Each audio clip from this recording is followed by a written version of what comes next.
Over the last few weeks, I've been systematically retesting the Galaxy Watch 8 in terms of health tracking and sports tracking, and it really surprised me this time. It's actually improved significantly compared to previous generations. Now, I expect this is mostly a firmware improvement and not a hardware improvement compared to previous generations, so I actually also want to retest some of the older generation Galaxy Watches. But since most of you will probably be buying the latest generation Galaxy Watch, today we'll focus on the Galaxy Watch 8's performance in terms of heart rate tracking, sleep stage tracking, and GPS tracking. And in some of these arenas, it's gotten a lot better.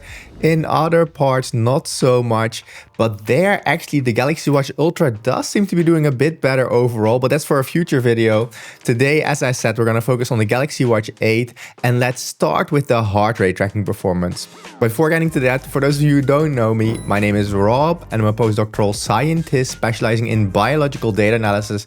That's exactly what my reviews focus on systematically testing every device I can get my hands on in the exact same way, so we can make a more or less fair comparison between all these devices.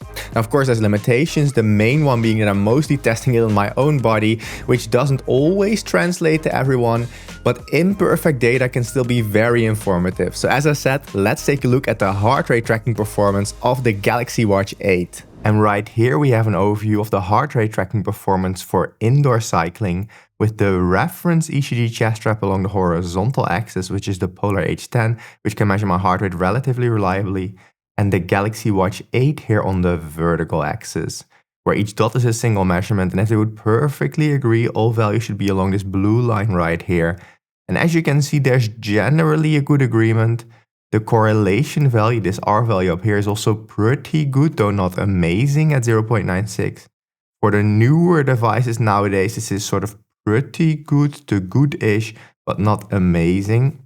Now, we do see some points above the blue line right here, indicating that sometimes detected a too high heart rate, but especially quite a few points below the blue line still, indicating that more often detected a too low heart rate, likely having some delay in picking up on increases in heart rate, but we'll look at the individual sessions to see if that's actually the case. And here we have the first example spinning session I wanted to show you, with the reference in blue-green and the Galaxy Watch 8 in red. I now have a new piece of code that automatically aligns the Galaxy Watch with the reference, which sometimes results in what seems like a slight shift, but the cross correlation is actually optimal, or at least I'm pretty sure in the analysis this is now correct because I'm getting the highest correlation with that correction. And I'm actually telling it to apply the same correction here in the overview plot. Optically, that might sometimes seem like a slight shift, as we have in red right here, for instance, but for the entire plot that gives the best fit. So I'm allowing it now to find the best fit with a shift, which sometimes optically doesn't look 100% ideal, but this is what I have now. I'm continuously trying to update and improve my code. But this overall looks pretty good. We have one moment of deviation right here, but otherwise a really good agreement. For this session, we see it missed one of the dips in my heart rate. So here detected a too high heart rate. Otherwise looking pretty okay. Also right here is missing a dip in my heart rate. For this session, we see it twice had a delay in picking up on an increase in my heart rate, so detected a too low heart rate. Same for this session, often detecting a delay in an increase in heart rate, so definitely not perfect. And right here, it actually looks pretty good, but again, one of the dips is missed. So overall, I would say pretty good. But we often see some missed dips and some delays in detecting increases in heart rate. But it varies a bit between sessions. Overall, probably good enough for many of you, but there will be some imperfections there. But actually, let's compare this correlation, so that 0.92 I believe we had, to the competition out there. And that's displayed in this overview right here. So the further to the top right the device is, the better is its agreement with the reference with that correlation along the horizontal axis. And the Galaxy Watch 8 marked in red here is really in the middle of all devices. So not terrible, so the device is down here, but also not great like the devices up here. But let's zoom in a little bit so we can read those labels better. So let's just take a look at those devices with a correlation of 0.9 or higher. And amongst every device out there, the Galaxy Watch 8 is definitely not bad. There are just better devices out there. And in this case, Apple Watches and Pixel Watches are doing better. So if we zoom into just the best performing devices, which are right here, we can see most good devices are Apple Watches, some Huawei devices, Also some Amazfit devices actually. And then we also have the Pixel watches right here. So the Pixel Watch 4 and the Pixel Watch 3. So overall, the Galaxy Watch 8 is not the best device out there, but I do think it's good enough in terms of performance, at least for me. Again, this is on my body, so you might have different performance, but I do think this imperfect testing is a good first indicator of the performance of these devices. So that's the performance for indoor cycling, which is still a relatively easy exercise for most devices to track.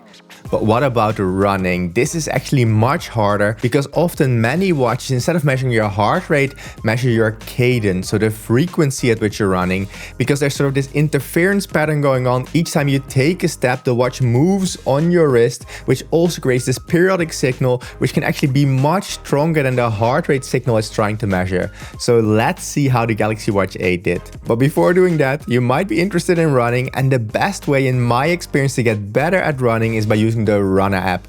I use it to plan all my runs, both to get custom running plans, but also guidance during my run. And I really love it. If you want to try it out for 2 weeks, check out my affiliate link up here. But let's now get to the heart rate tracking performance. And here we have a similar overview to before, but now for running, where we do again see most points close to or on the blue line. But there are quite a few points also below the blue line, not too far away from it, but still a bit away from it, indicating to me that there's potentially cadence lock. So that's where the watch detects your cadence, so the frequency at which you're running, instead of your actual heart rate frequency. And these signals can look very similar to a device. The correlation is also a bit lower now at 0.92, but I think here correlation doesn't tell the full story. So here we really need to take a look at those individual sessions. And here we have the first run I wanted to show you with, again, the reference in blue-green and the Galaxy Watch 8 in red, which looks okay, especially in the beginning. Then it probably locked onto my cadence or just got confused overall. So we see some slight variations in heart rate. And then at the end, it was locked on again. So not great, not the worst I've ever seen. This run was actually quite good. 1 moment of deviation. This is definitely good enough. This run, it really struggled. It was all over the place. So this was actually testing in summer right here. So here the temperatures were a bit higher. This is testing in winter where the temperatures are a bit lower. Here we see quite okay performance in the beginning, then it's all over the place. Also right here, my intervals weren't correctly detected, and later on when I was doing a more steady workout, it also dropped all of a sudden sometimes. This run then again was quite okay. Also this one is quite okay. So a bit mixed results. Sometimes it's quite good, sometimes not quite so much. I wouldn't totally rely on it. I would also be curious about your experience if you ever used the Galaxy Watch 8 for running and if it was better for you. And here we have that overview where again the Galaxy Watch 8 is somewhere in the middle of all devices. Now I did notice there's a small error in my code which duplicates some of the devices. We can actually see that when we zoom in a little bit. So right here we have all devices with a correlation of 0.8 or higher. And you can see, for instance, the Whoop MG here is mentioned twice. The Apple Watch Ultra 2 is mentioned twice. Apple Watch Ultra 1 is mentioned twice. I'm not really sure what's going on here. That's something I have to fix for the next video. However, that doesn't really change where the Galaxy Watch 8 is positioned. It's somewhere in the middle of all devices. There are, again, definitely better devices out there. So let's zoom into those. So these are the best performing devices. And we can see right here that some of the best devices out there are, again, Apple Watches, also the Pixel Watch, some Huawei devices, some Amazfit devices aren't that bad. Also the Core Space 3 in my original testing did quite good on me. The same goes for the Garmin Forerunner 570 and 970. So there is still quite a few devices that are doing better out there. Still, again, you have to decide if this kind of performance is good enough for you or if this would be an issue. Now, the performance for running wasn't exactly ideal, but let's next take a look at another exercise which is sometimes easier and sometimes harder for devices to track, and that's outdoor cycling. Now, this is easier because there isn't this clear periodic signal like you have with running, but there is much more tension on your wrist and also much more bumpiness, which can also interfere with the signal. So let's see how the Galaxy Watch 8 did. And here we have the results for cycling outside, which definitely don't look very good. So we see still most points are close to the blue line, but there are now big clouds of points away from the blue line, both below it right here where I detected a too low heart rate and also above it where I detected a too high heart rate. Overall, this wouldn't be good enough for me, especially here in the higher heart rate range. We can see it almost always detected a too low heart rate.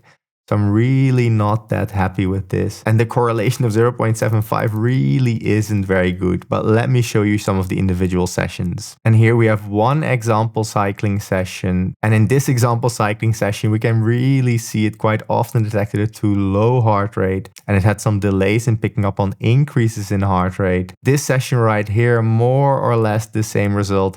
I think here also just my cross correlation algorithm really struggled. It found the highest cross correlation, but it just doesn't look very good overall. Also right here, not looking very good. Many of those peaks in heart rate are missed. Same story for this result right here. Also right here, often detecting a too low heart rate, but sometimes even a too high heart rate. Now it is interesting to see that when temperatures were a bit higher, like right here, the results do look better. Also this session definitely looks better. The same for this one.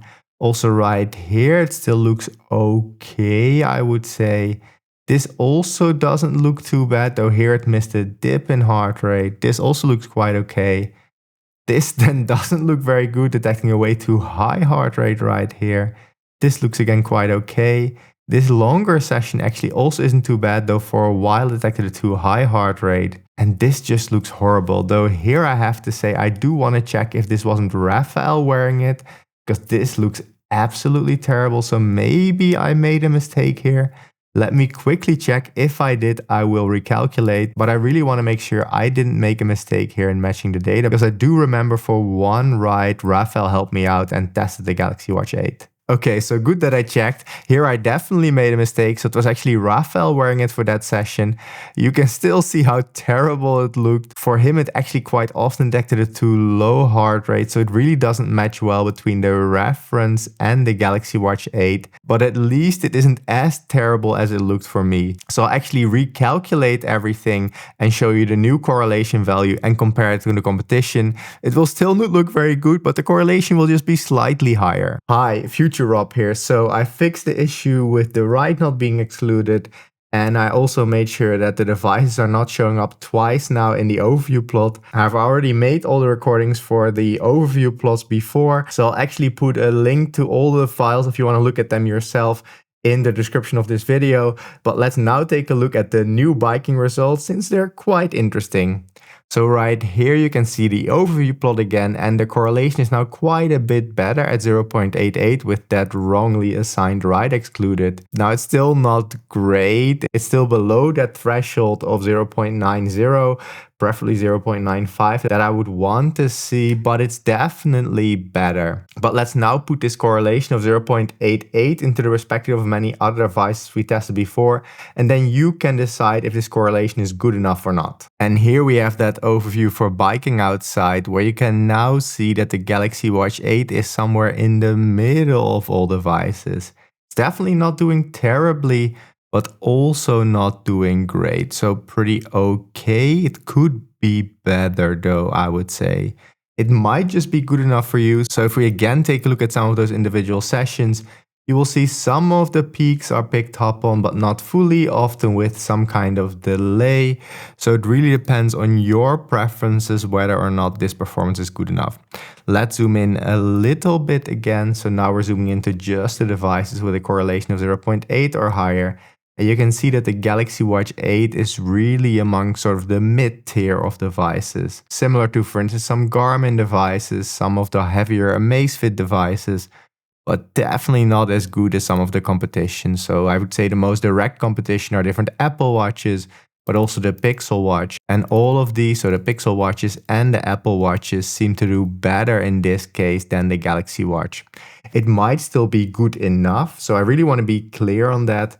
It doesn't need to be perfect to be good enough for you, and also it might perform slightly differently on you, though I do suspect that if we test it on many people, both the Pixel Watch and the Apple Watch will be outperforming the Galaxy Watch. I'd also be really interested to hear about your experiences, so let us know in the comments below. But let's now go back to past Rob, who will move on to the next exercise. Now there's one last category left in terms of heart rate tracking performance, and that's weightlifting.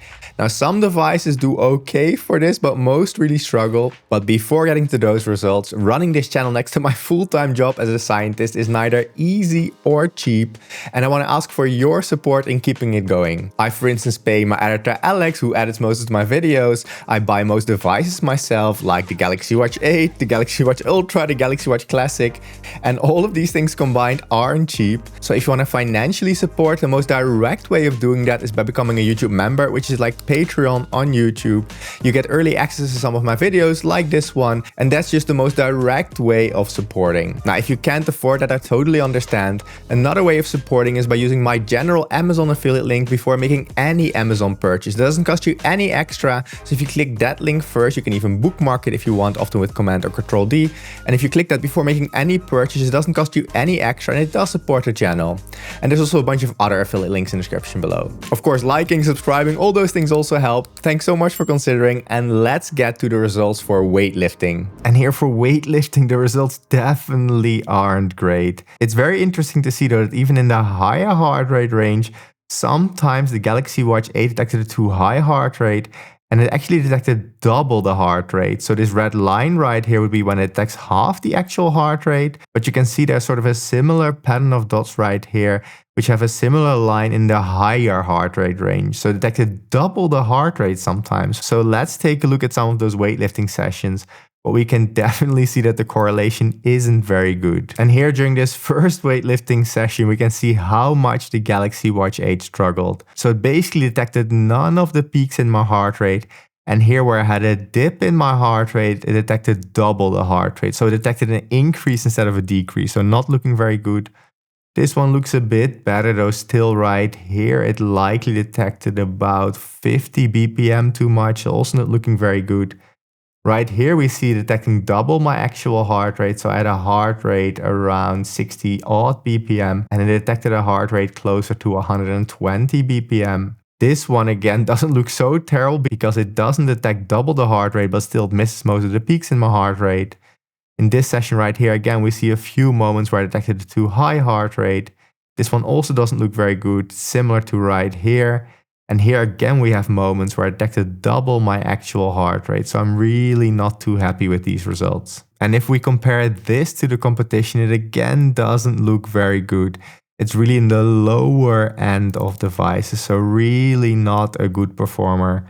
Now I do have to mention again here, we have that weird artifact of some of the watches being doubly mentioned. They of course have the exact same correlation twice. I'm not exactly sure what's going on in my code there, but we can see that the Galaxy Watch 8 is really one of the worst performers. Now in general, I wouldn't recommend any device for heart rate tracking, honestly, for weightlifting, except potentially in-ear devices, because most devices struggle when there's a lot of tension on your wrist. So just use a chest strap when you want to track your heart rate accurately under most circumstances, and especially during weightlifting. Okay, so the heart rate tracking results, in my opinion, still leave something to be desired. I also saw a while ago that on Rafel, the Galaxy Watch 8 also really struggles. It wasn't just on me, also on some other people it seems to struggle. In general, I always recommend also checking out some other reviewers. They might have different experiences, maybe on their body it performs better. I do think Samsung still has a little bit to work on this. However, where Samsung seems to have improved is the sleep stage tracking, as I'll show you right now. So for the sleep stage tracking for I think 8 to 10 nights or so, I slept with both the Galaxy Watch 8 and the Z-Max EEG headband, which is an EEG headband that can actually measure my brain waves and was specifically designed for sleep tracking. It's used in several scientific studies. It's not perfect, especially when it comes to detecting awake time. It tends to detect a lot of short awake moments that aren't that important, but it is quite good at detecting deep sleep, light sleep, and REM sleep. I'll actually put a reference to that in the description below, where actually the testing on me for about 60 odd nights was called the QS dataset. And it did reasonably well for that compared to the gold standard. So let's see how the Galaxy Watch 8 does for sleep stage tracking, and I think you'll be surprised. And right here we have an overview of the sleep stage tracking results of the Galaxy Watch, with the reference on top and the Galaxy Watch 8 on the left. So we're mostly going to be focusing here on deep sleep, light sleep, and REM sleep, where I normalized each column to 100%. So if the devices would perfectly agree, all values in yellow right here should be 100%. So to start off with, deep sleep agreement is actually quite good at about 78%, really a lot better than I expected. And most confusion was with light sleep, Light sleep agreement is also quite good at about 67%. Not perfect, so there's some confusion with deep sleep and some with REM sleep, but overall looking pretty good. And REM sleep agreement is now a lot better than I expected, also at roughly 78%. So most devices actually struggle with REM sleep, and the Galaxy Watch 8 seems to be doing quite good on me. Now these are the results for a total of, let me quickly count, 11 nights. So this is actually quite a decent test size for me given the amount of devices I'm looking at. And half the testing was done in summer, half the testing was done recently. So I'm really happy with that performance. It really seems like potentially Samsung has improved their sleep stage tracking. Maybe they included more data in their model, but this is really looking quite good. Now let's take a look at 1 or 2 example nights just to get a feeling for it, and then we're going to compare this performance to the competition. Now I actually want to take one night from the summer period and one from the winter period just to have some diverse data to show you. And here we have the first night I wanted to share with you, which was in summer, so the 27th of July. Where we see a quite good deep sleep agreement. So the Galaxy Watch is on the bottom right here and the reference on top, and the deep sleep as measured by the reference is marked in purple, and that matches reasonably well with the Galaxy Watch 8. And the same goes for the REM sleep of the same night. The reason I'm really impressed is because I didn't have good sleep quality, especially at the end of the night, and there's still quite decent agreement between the Galaxy Watch and the EEG device. Of course, it struggled a lot because I was alternating between being asleep and awake, but this still looks really good, and all 4 REM sleep segments were at least to some degree detected. Now looking at a second night, and this is a more recent night, so a winter night. And again, we see that most deep sleep agrees quite well. Though I was more awake here in the beginning, I remember not having great sleep quality this night, but the deep sleep generally still matches quite well between the EEG device and the Galaxy Watch, though the Galaxy Watch did detect a bit more deep sleep here near the end of the night. And the REM sleep again also agrees quite well, so it detects this first segment a bit too much, but otherwise quite good. Second segment, third segment, fourth segment, and fifth segment. And here near the end, when I was again alternating between being asleep and awake, there's actually also quite a decent agreement, at least in terms of sort of qualitative patterns right here. So generally, I'm quite happy with these results, and Samsung really seems to be moving in the right direction. But let's now compare this performance to the competition. And here we have that overview where all the devices I tested against the Z Max EEG headband are marked in green. So those are the ones I would mostly focus on. Where the better the overall agreement, the more to the top right the device is. And the Galaxy Watch 8 is right here, really among some of the better devices out there, close to the Apple Watch Series 11, the Apple Watch Series 10, but also close to the Aura Ring, the Pixel Watch right here, and not that far away from some of the best results out there, like some of the results I've gotten for Apple Watches and the 8 Sleep Pod. So really a significant improvement so far for the Galaxy Watch. Now this is my original testing of the Galaxy Watch Ultra, so the 2025 release, so I'm calling it the Galaxy Watch Ultra 2. I'll soon also release an updated review for that with much more data, but overall this already looks quite promising since I now have a replicable result more or less for the Ultra 2 and the Galaxy Watch 8. So overall I would say if I can confirm these results for the Galaxy Watch Ultra 2, so the 2025 edition, and the Galaxy Watch Classic right here, if they give similar performance, then Samsung might have broken into the best performing devices out there in terms of sleep stage tracking. So those are Aura, the Whoop strap, which also has good sleep stage tracking, the Apple Watch, at least sort of when you have normal healthy night's sleep, the Pixel Watch and different Fitbit devices, the Sleep 2 or Nukoa app, and finally the 8 Sleep Pod, my favorite overall sleep improvement device. So a device that can actively cool and heat each side of the bed. So it's not a wearable, but something that goes around your mattress. And you can even buy it with the blanket included. It also cools and heats each side of the bed independently. It's been my favorite overall sleep improvement device because it can track a lot of things without wearing anything on your body, but it independently cools or heats each side of the bed, which for me is a big deal since I often sleep much cooler than my partners. And in summer, I cool it down a lot, and in winter, I can leave the window open and nobody complains that it's too cold. But the 8 Sleep Pod is super expensive, so only get it if you can really afford it. If you want to get the best discount possible and want to try it out, here's my affiliate link up here, which also supports the channel at the same time. But it now seems that the Galaxy Watch 8, if you just want sleep stage tracking, is also a potential viable option, and I'm really happy with that. I'm always happy when different manufacturers are improving and that there's more options out there for you. Now, I still want to confirm this with more testing of the Galaxy Watch Ultra 2, sort of the 2025 edition, and also the Galaxy Watch 8 Classic right here. But a first good indication of the Galaxy Watch 8 performance. So the sleep stage tracking was actually much better than I expected and much better than my previous experiences with different Galaxy Watches. Now I expect that at some point Samsung must have updated their sleep stage tracking, or maybe something else changed. I have no idea exactly what's going on. A lot of these things happen more or less in secret, but in my testing at least now the Galaxy Watch seems to be a quite good sleep stage tracker. I'll soon also release my review of the Galaxy Watch Ultra, so we'll see if we get consistent results also with that and also with the Galaxy Watch 8 Classic. But at least based on this test, it does seem that Samsung really has improved something, and they're close in performance now to their direct competitors, the Apple Watch and the Pixel Watch. So now you potentially have a third good option on Android from some of the main smartwatch manufacturers, so I'm quite happy with that. Of course, all of these three main smartwatch brands have the main downside of having not the greatest battery life on their devices. If you compare it, for instance, to Samsung, Coros, Suunto, Polar, more sports-oriented devices, these have much better battery life, but so far none of them have great sleep stage tracking. It seems like these big smartwatch companies have invested much more money in sort of the sleep stage tracking, more at least than these sports-oriented brands. Now, as I mentioned, there's also other alternatives like the 8 Sleep Pod, the Withings Sleep Analyzer. There's also the Sleep 2 or Nukoa app, the Whoop strap right here.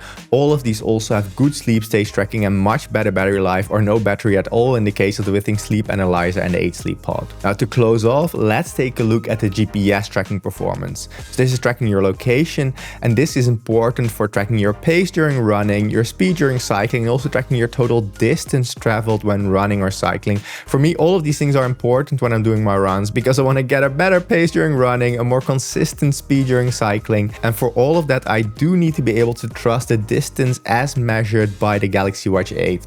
So let's see how the Galaxy Watch 8 did for both running and cycling. Let's first take a look at some of the runs that I did with the Galaxy Watch 8. So I always ran the exact same circle right here. And what we want to see is a good overlap between the different tracks. So we want them to be as close together as possible because I tried to run in more or less the exact same place. And it's looking okay, though as always there's more deviation here on the right side than on the left side. Because on the right side there's this big wall right here which interferes with the GPS tracking signal. So it doesn't look amazing here. There's more deviation than I'd hoped to see. On the left side is kind of okay. I've definitely seen better devices, but it's not terrible. There's also a little bit too much deviation going around the corner here. So overall not great, but also not bad. But let's now take a look at some other runs. So here we have another run, and this actually does look a little bit worse potentially. At least right here, there's quite a bit of deviation, and also right here. Again, not the worst, but not the best. And here we have a winter run that I recently did. And here we also see quite a bit of deviation. This side is still okay, though definitely deviating more to the left right here than I would like to see. But this side here doesn't look great. So there's quite a bit of deviation here with one signal really different than the other signals. And also right here at the end of the wall, there's a bit more deviation. We recently also saw this for another device, or for some reason near the end of the wall, all of a sudden the signal shifts a little bit. This is okay. Probably you're still gonna get a decent estimate of your pace, a decent estimate of your distance, but there will be more variation than what you will have, for instance, with a dedicated sport watch or the Apple Watch Ultra 3, for instance, which has dual band GPS, which does seem to improve the signal quality quite a bit. So if GPS is really important for you, maybe look at another device like, for instance, a Suunto, a Garmin or a Coros device or the Apple Watch Ultra 3. But let's see if maybe for cycling the Galaxy Watch 8 is doing better. And the way we're going to test that is by looking at multiple times I cycled to work or back from work. But let's first take a look at a few times I cycled to work, and those are these tracks right here. So first we want to know if the signals were acquired quickly, which they luckily were. Now I don't want to show you exactly where I live, so some of the tracks were actually started from my home, but mostly I tried to start my workouts on the corner right here. You can see that the first initial signal was deviating a bit from it, but it was at least acquired quickly, though we do see quite a bit of deviation between the signals in the beginning. You can see around the corner right here and also right here that the signals are all over the place. This is not looking very good, but we would hope that as time goes on, the consistency between the signals gets better. Looks a little bit better here. Here it doesn't look too bad with a bit of deviation still. We can see right here when I have to wait in front of the traffic light, some of the signals shift a little bit. Then here they're quite consistent. Here there's again a bit of deviation. Here they are really all over the place. This is not looking good. Here I did take 2 different routes. This looks quite good. So this section where it is easier to measure my GPS does look quite good. This looks quite good. So this section right here is quite okay. Here there's a little bit of deviation. Here it's also quite good. So potentially either as time went on or it was a bit easier to measure the signal, it does look better. Luckily, we also have data from several times I cycled back from work. So let's see if that gives us a more definitive feeling for the GPS tracking performance. And here we have those results. So these are a total of 8 times I cycled back from work, either from this location or this location. So that again means that the signal was acquired really quickly, which is good. But let's now take a look at the signal consistency. Again, in the beginning, it's quite deviant, so not very good. But it does seem to potentially get better later on. So maybe as more satellites or better satellites get acquired, it does look a little bit better. Though here it definitely doesn't look very good. This shows quite a bit of deviation. Also here a lot of deviation. This really isn't very good. You can see the signals are going through the roundabout here where I'm really going a little bit more around it. So that doesn't look very good. Also all over the place right here. Also right here, really a not very good signal. It gets for a second a bit more consistent, but then again here it's all over the place. And then here all of them are converging. This is quite interesting. It does seem like potentially it's struggling and then it gets a better signal right here. Maybe these buildings here are interfering and then as we get past those buildings, the signals get a lot better. That could potentially indicate that the Galaxy Watch 8 is much more sensitive to the buildings around. I'm not entirely sure. I'm really not that happy with this performance. This is the most systematic testing I can do. I still have to quantify it at some point. But overall, the GPS tracking seems to be okay-ish at best, but definitely not great. So again, potentially good enough, but not my #1 recommended device for GPS tracking. So I'm really happy that Samsung seems to be improving some parts of the firmware probably of the Galaxy Watch lineup. The sleep stage tracking, at least based on my testing, seems to have significantly improved compared to before. And given that this seems to match my previous early testing of the Galaxy Watch Ultra, this seems to indicate that potentially across their lineup, the Galaxy Watch now has better sleep stage tracking. And given how some companies really don't seem to prioritize sleep stage tracking, I'm really happy when I see some companies potentially improving it, even though it's quite expensive to do. Now, of course, I cannot say for certain what happened internally at Samsung, if and when this improved, but my testing does seem to indicate potential improvement here of the sleep stage tracking of both the Galaxy Watch 8 and the Galaxy Watch Ultra 2025. Now that was based on my initial testing of the Galaxy Watch Ultra 2025, and I'll be doing a more complete review in a week or two as well for that, so then we can see if also with more data that holds up for that device as well. Overall, a good indication for that part, so the sleep stage tracking. The heart rate tracking for the Galaxy Watch 8 just wasn't very good. For me, the Galaxy Watch 8 still really struggled. For indoor cycling, it's probably good enough, but for the other exercises, I would probably not rely on the heart rate.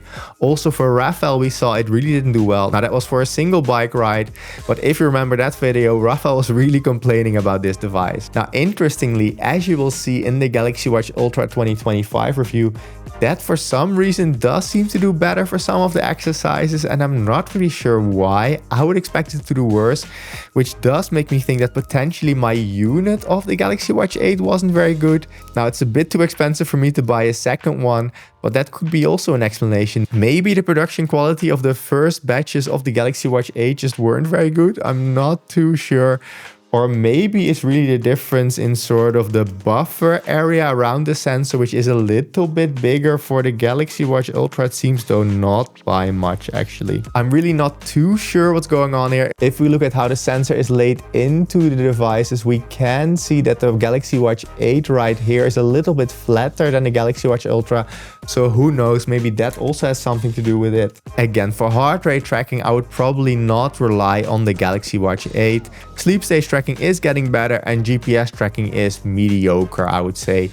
Probably good enough for many people out there, but if you want the best GPS tracking, probably also take a look at another type of device. So Samsung is improving, but not quite at Pixel Watch and Apple Watch level in terms of heart rate tracking, and not quite at the level of the GPS tracking of, for instance, the Apple Watch Ultra 3.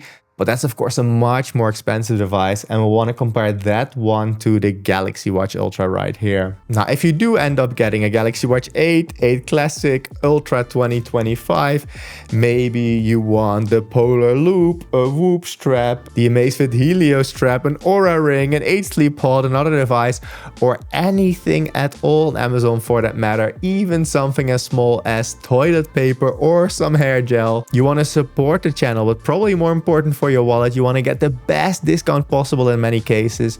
Use one of my affiliate links in the description below. Now, given that you watched this whole video on the Galaxy Watch 8, I think you will like this video on the new Galaxy Watch Ultra 2025 or this video on the 8 Sleep Pod.